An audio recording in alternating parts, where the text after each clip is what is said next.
The Cipher of the Ancients. Chapter 2: Small Recovery.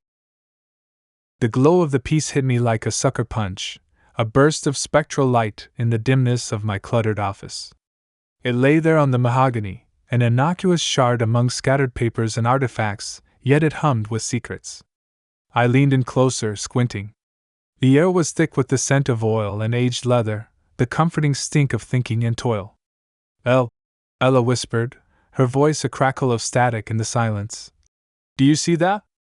I didn't answer, because the answer was scrawled all over my possessions. Runes, glowing faintly blue, now laced the spine of every book, the sides of my clockwork lamp, even the barrel of my revolver. These inscriptions, hidden to the naked eye without the piece's touch, whispered of truths untold. Ella leaned over my shoulder, her eyes wide with the thrill of discovery. Look at that, she murmured, pointing at a map where hidden paths through Arcanea glowed like veins of gold. We shared a grin, the kind you get when you've stumbled upon something that could change everything. But this piece, it was more than a tool. It was a promise of power, of insight into the very fabric of our world. By the ancients. My words hung there, heavy as lead. This fragment of the ethereal apple, it wasn't just another trinket. It was a key, a doorway to things meant to stay buried. Ella sidled up beside me, her eyes wide with the reflection of the runes. Her curiosity was a live wire, it sparked the air between us. Elle, think about it. If this piece can reveal so much here, imagine what we could uncover about the artifact itself. My heart kicked against my ribs like it was trying to break free. I felt it, the potential thrumming beneath my skin. This was it, the edge of something vast and unknown. We shared a look, a fleeting moment where triumph eclipsed doubt. We were two shadows dancing on the wall of discovery, and for a heartbeat, we basked in the sheer possibility of it all. But triumph was a fickle friend in our line of work. And shadows, they were never far from the darkness that cast them. The cawing started as a distant echo, a harbinger cloaked in the guise of twilight's last mutterings. It grew louder, clawing its way through the murky silence that had settled over my office like soot. Ella's voice was a tight wire, strung too high, ready to snap. She stood up from her chair, legs carrying her in staccato steps to the window. I saw in the way her hands hovered close to her spell-woven cloak. She was ready to summon forth a storm if need be. I rose also, the piece of the ethereal apple cold and heavy in my pocket, a secret with the weight of the world. The cawing intensified, a cacophony that heralded trouble on black wings. The crows were coming with reinforcements this time, drawn to the power we had unearthed, shadows hungry for whatever light they could snuff out. Damn it! I cursed under my breath, rising to join Ella by the trembling panes of glass. They're on us sooner than I thought. A thunderous crash shattered the stillness, sending wood fragments flying and transforming tranquility into pandemonium. The door to my office, which had always served as a sturdy sentinel standing firm against intrusion, erupted open with a violent burst, scattering shards and splinters in all directions. In the doorway, silhouetted against the waning glow of the gas lamps in the hallway outside, stood three familiar figures along with a few others, their forms shadowy and menacing. Fortunately, the cramped confines of my office prevented them all from squeezing inside, leaving them clustered at the threshold. Their intentions were etched in the steel glint of the rogue's knives, the brutish leer of the thug's grimace, and the tautness of the archer's bowstring. Hand it over, Elle, the rogue hissed, a serpent's promise in his voice. You don't want this to get messy. But messy was my middle name, and I wasn't about to let these carrion pickers take what I had just begun to understand. Shadows might be their domain, but I had learned to dance in the darkness just as well, and I intended to lead. Sorry, friends, I said, words dripping with a challenge I felt down to my bones. But you'll find I'm not the giving type. The world tilted into mayhem, but I found my center. My fingers twisted in the air, weaving an incantation as old as deceit itself. A shroud of illusion cloaked our presence, blurring the edges of reality within the confines of my office. The room, once clear-cut in its modest dimensions, now stretched into an endless hall of mirrors. Where'd they go? The rogue's voice sliced through the bewilderment like a dagger through silk.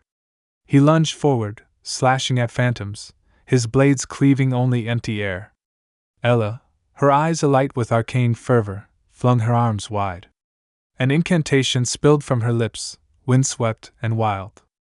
Papers erupted from my desk in a cyclone of chaos, fluttering about like disoriented doves. They whipped around the intruders' heads, obscuring their vision, adding to the pandemonium I had conjured. "Damn it!" growled the thug, swatting at the flurry, his meaty fists grasping at nothing. The archer nocked an arrow, but uncertainty marred his aim. His eyes darted frantically, seeking targets in the tumultuous paper storm. Each breath he took was a moment lost, each second of hesitation a reprieve for us. I clutched a piece of the ethereal apple, feeling its pulse against my skin, a heartbeat of possibilities. Its power seeped into my veins, an infusion of foresight. The crows' movements became predictable, their strategies laid bare before me in a tapestry of potential outcomes. A blade arced toward where they thought I stood.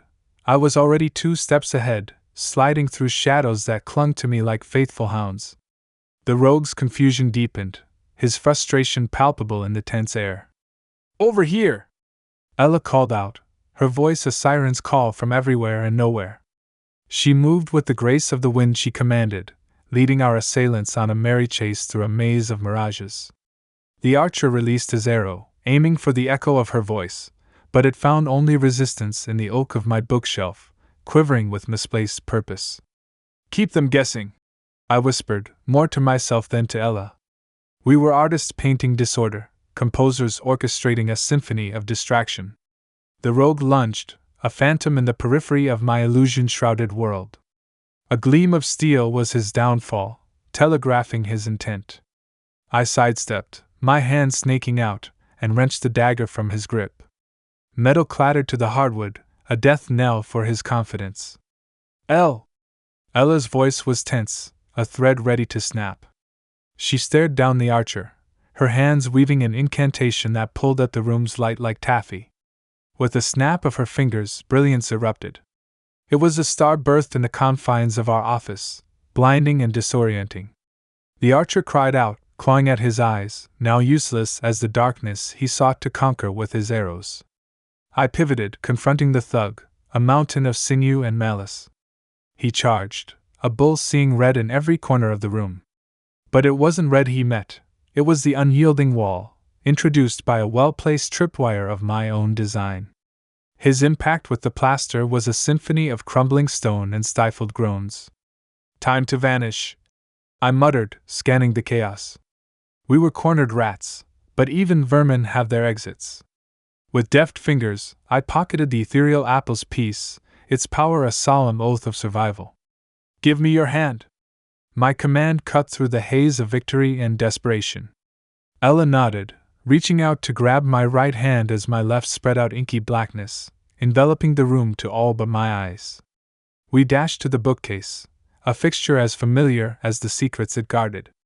I pressed a hidden catch, and the shelves swung open with a sigh, revealing true darkness beyond. Our salvation, or perhaps another layer of the labyrinthine dangers we courted. "Quickly!" I urged, as the shadows beckoned. This passage, known only to a trusted few, was our escape hatch, though it promised no safety, only distance from the immediate threat. The crow's caws faded into confusion as we slipped unseen into the void behind the books, the scent of aged paper our fleeting goodbye to the world we left behind. The bookcase swung shut with a whisper, an epitaph on the air. Ahead lay the unknown, a path fraught with the perils of those who dealt in truths best left buried. But for now, we moved, silent phantoms in pursuit of daylight. Corridors wound like serpents, stone underfoot cold as the lies that brought us here. Every echo was a potential betrayer, our breaths, traitorous heralds of our passage. The clamor of the crows grew distant, their curses painting portraits of anger in the air behind us. "Left here," Ella whispered, a ghost's murmur in the gloom. I nodded, trusting her familiarity with these hidden veins of the city. We twisted and turned through the bowels of deceit, the taste of dust and old secrets on our lips. A sliver of moonlight beckoned, a thin hope slicing through the oppression. The back alley greeted us, its cobblestones littered with the detritus of the unseen world. We emerged like wraiths birthed from Shadow's womb, slipping unnoticed into the night's embrace.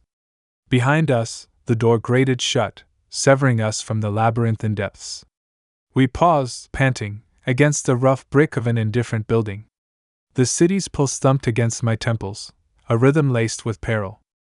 Ella leaned close, eyes alight with the fire of one who had danced with danger and lived to tell the tale. "Elle, the power we hold," she started, voice hushed but fervent.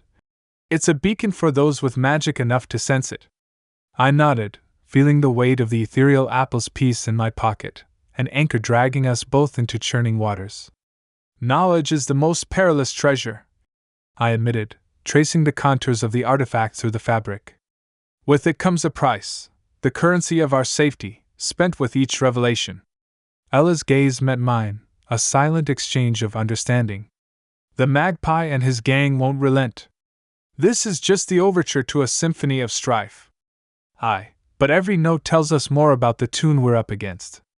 My hand clenched around the piece, resolve hardening like steel tempered in adversity's flames. "We've glimpsed behind the veil, Ella. There's no unseeing the truth, nor unfeeling the danger," she added, pulling her cloak tighter against the creeping chill.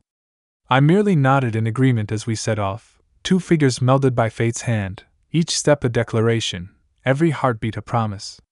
We melted into the labyrinth of Arcanea's back alleys, the night now our silent ally.